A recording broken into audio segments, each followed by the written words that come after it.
تو بہرحال اس خندق کو کراس نہیں کر سکتا تھا. بہرحال ایک شخص تھا عمر ابن عبد ود.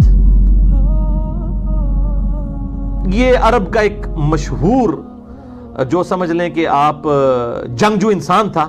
اس کے بارے میں مشہور تھا کہ یہ 100 آدمیوں سے اکیلا لڑ سکتا ہے. اتنی تیز یہ تلوار چلاتا تھا اور یہ کسی میدان جنگ میں کبھی اس کو مات نہیں ہوئی تھی. جب بھی کسی سے لڑا اس نے اس کو قتل کیا.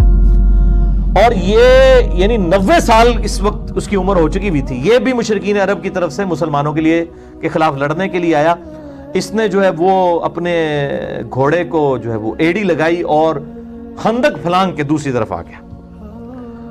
اب آ کے وہ للکار رہے کہ کوئی ہے آ کے میرا مقابلہ کرے. کسی کی جرت نہیں ہوئی کہ وہ اس شخص کے سامنے آئے, کیونکہ اس شخص کے سامنے آنے کا مطلب موت تھا. 3 دفعہ اس نے للکارا. نبی صلی اللہ علیہ وسلم کے صحابہ میں سے صرف سیدنا علی تھے جنہوں نے تینوں دفعہ اٹھ کے اس کا مقابلہ کرنے کے لیے چیلنج کو قبول کیا, لیکن تینوں دفعہ نبی صلی اللہ علیہ وسلم نے ان کو ہاتھ سے پکڑ کے بٹھا دیا کہ تم نے نہیں اٹھنا. وہ سیدنا علی کی ایک فضیلت باقی لوگوں کے اوپر ظاہر کرنی تھی کہ یہ اتنی دلیری دکھا رہا ہے, اور کوئی شخص نہیں اٹھا. تینوں دفعہ سیدنا علی اٹھے لیکن نبی صلی اللہ علیہ وسلم نے بازو سے پکڑ کے بٹھا دیا. اب سیدنا علی کوئی اپنی بہادری کی وجہ سے نہیں اٹھ رہے تھے. ان کی جو اندر جو ایک پیشن اور ایمان کا لیول تھا نا, وہ یہ تقاضا کرتا تھا کہ ایسی کی تیسی اس کی. تو بہرحال تیسری دفعہ بھی جب اس نے کہا تو نبی صلی اللہ علیہ وآلہ وسلم نے سیدنا علی کو یعنی روانہ کیا. اور سیدنا علی کی اس وقت آپ دیکھ لیں عمر کتنی تھی, آلموسٹ 28 سال, 27 یا 28 سال عمر تھی. یہ اس وقت کا واقعہ. تو اب وہ جب سامنے آیا تو سیدنا علی کے جو والد تھے ابو طالب, ان کے ساتھ اس کی دوستی تھی عمر ابن عبد ود کی. اور اس نے کہا کہ یار تو کیوں میرے ہاتھوں مرنا چاہتا ہے, تو کسی اور کو بھیجو, میں تمہارے ساتھ لڑائی نہیں کروں گا. تو سیدنا علی نے کہا کہ نہیں میں تیار ہوں, جب تم نے چیلنج کیا ہے تو میں مقابلے کے لیے آ گیا ہوں.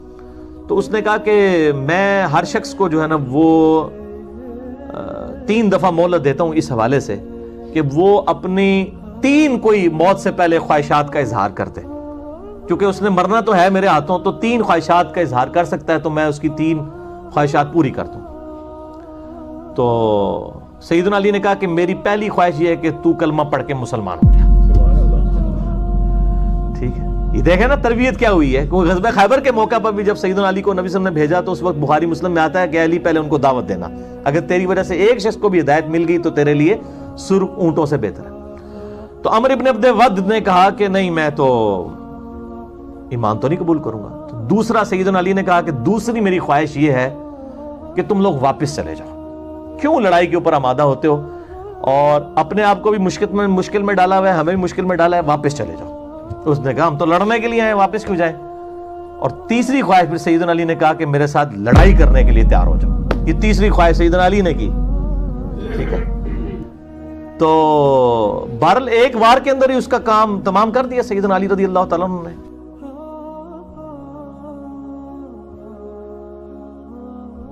اور اس کو جہنم واصل کر دیا عمر ابن عبد ود کو. یہ بہت بڑا ایک واقعہ تھا, اور اس کی اتنی ڈیٹرس پڑی مشرکین عرب کے اوپر کہ ان کے پاؤں پھر لڑکھڑا گئے. پھر کسی نے جرت نہیں کی دوبارہ خندق کو کراس کرنے کی, کیونکہ ظاہر ہے جب ان کا سب سے بڑا جرنیل جس کے اوپر ان کو مان تھا, تو وہ ایک 27 سال کے لڑکے کے ہاتھوں مارا جاتا ہے, ظاہر ایک ینگ ایج کا بندہ. تو وہ پھر اللہ تعالیٰ کی طرف سے غیبی مدد بھی آ گئی, یعنی موسم کی سردی, پھر خیموں کی وجہ سے اکھڑنا, خیموں